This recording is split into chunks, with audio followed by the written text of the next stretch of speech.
Yeah, thank you very much, Nelson and Ken. I'm honored to be here with you this morning.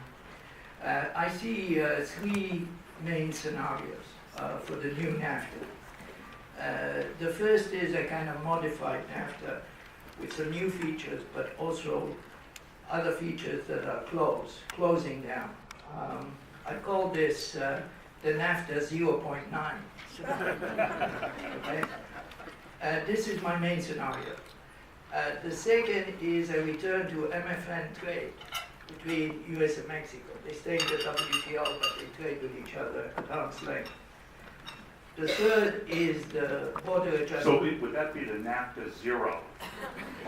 That would be the NAFTA 0, I guess, yeah. There are worse scenarios, of course, but that's the NAFTA 0. There are minus scenarios as well, but that's the NAFTA 0, as you call it. And the third is the border adjustment tax, on which you had an event, beautiful event, a couple of weeks ago, which I think would have major impact on the NAFTA scenario, so you can't just ignore it. Yeah. So let me talk briefly, in 5 minutes, about the 0.9 NAFTA scenario. Start with the positive. There's a very rich, unfinished trade agenda of the traditional kind that negotiations could address. A good point of reference is the TPP. May it rest in peace. May it rest in peace. The TPP has a lot of stuff that could be used, right, and included. IPRs, e-commerce, SOEs, investment disputes, labor and environmental standards, etc. A lot of that stuff could be lifted. United States very interested in a lot of that. Okay. In addition, there is a big North American integration agenda that could also be part of the new agreement, such as border infrastructure beyond the wall, and process improvements at the border, liberalization of telecommunications, energy collaborations, etc. All of these have been aired. There's a lot of positive stuff out there, okay?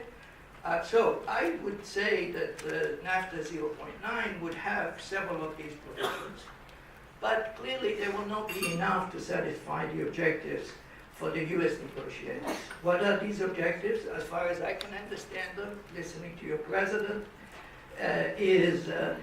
they are to reduce the $60 billion goods trade deficit with Mexico, deter foreign investment in Mexico, designed for exports to the United States, whether it's by American or foreign companies, encourage job reshoring, and make it at least look like Mexico is paying for the wall.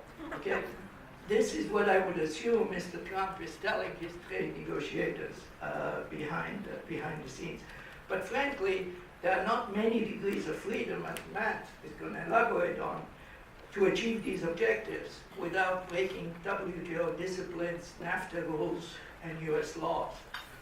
The main option available, apparently or probably, is to make the rules of origin more rigid so as to prevent imports of parts from Asia. One could imagine also some changes to safeguards, putting the triggers at a lower level. But that's the sort of thing, it's sort of tinkering at the margin. But even that may not be so easy to do in the negotiations. Contrary to the common view, this is not going to be a one-sided negotiation. Mexico depends on the United States in crucial ways. I don't need to elaborate them. But the United States depends on Mexico too. Industries such as automotives in a state like Texas, for example, are very dependent on Mexico. 40% of US imports from Mexico consist of products originating in the United States. And the US trade balance is just one aspect of the relationship. There are very large service affiliate sales in Mexico, which are not in these numbers. There's a big $100 billion plus of foreign investment in Mexico.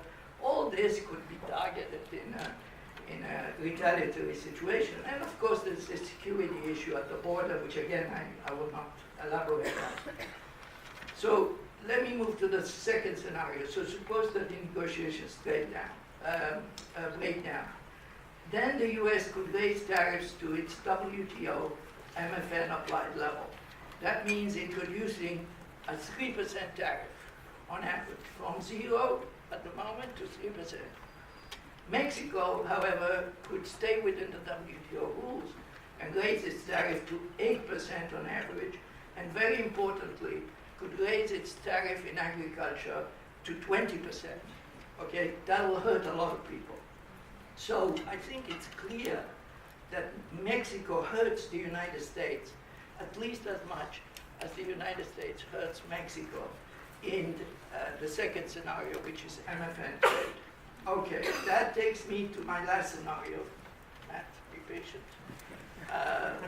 On the border adjustment tax.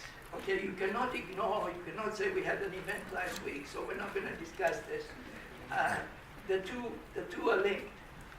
The border adjustment tax has many attractions politically, because it's a measure that looks like it might be WTO consistent, like a value-added tax, but actually it is not at all WTO consistent. I would disagree with the lawyers. I'm an economist. It is not at all WTO consistent, but it would give the United States cover for staying in the system while adjudication takes place, countries retaliate, lots of uncertainty, etc. Let me say unequivocally that the border adjustment tax is worse in economic terms than scenario number 2, the breakup of NAFTA and MFN trade, because it effectively implies a 20% tariff on Canada and Mexico and on everyone else in the world, and it implies a 20% export subsidy on Canada, against Canada, Mexico, and everyone else in the world. This is a massive distortion of the US economy. Proponents say the exchange rate will adjust. My experience from having tried to forecast foreign exchange rates for 40 years is that nobody knows how foreign exchange rates will adjust. But what the border adjustment tax might do is to allow the administration to say that Mexico is paying for the war and the jobs are coming back to America. And so that's why you cannot rule out the third scenario.